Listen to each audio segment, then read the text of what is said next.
राजस्थान समेत 5 राज्यों के विधानसभा चुनाव के सेमीफाइनल के बाद अब बारी लोकसभा चुनाव के ग्रैंड फिनाले की है, जिसे लेकर तैयारी शुरू हो चुकी है। जहां 10 साल बाद कांग्रेस के पास अपनी खोई हुई जमीन वापस पाने का मौका है, तो वहीं बीजेपी फिर से क्लीन स्वीप कर हैट्रिक बनाना चाहती है। दलों के वोटिंग प्रतिशत से कांग्रेस को उम्मीद, वोटिंग प्रतिशत नहीं बढ़ा तो बीजेपी को नुकसान। सर्वे में वोटिंग पैटर्न स्विंग होता दिख रहा।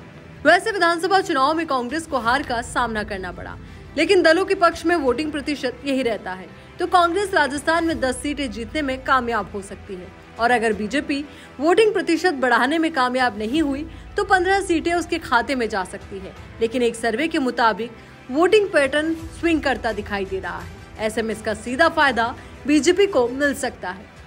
सर्वे के अनुसार बीजेपी को 23 से 25 सीटें, कांग्रेस खाता खोलने में भी पीछे दिख रही। कांग्रेस के लिए हो सकता है मोए मोए मूवमेंट। जो सर्वे सामने आया है उसके अनुसार लोकसभा इलेक्शन में बीजेपी को 23 से 25 सीटें मिल सकती है, तो वहीं कांग्रेस का आंकड़ा 0 से 2 सीटों पर रह सकता है। और अगर बीजेपी फिर से 25 की 25 सीटें अपने नाम करती है तो ये कांग्रेस के लिए वापस मोए मोए मूवमेंट हो सकता है और राजस्थान में बीजेपी एक बार फिर से लोकसभा चुनाव में सबको चौंका सकती है।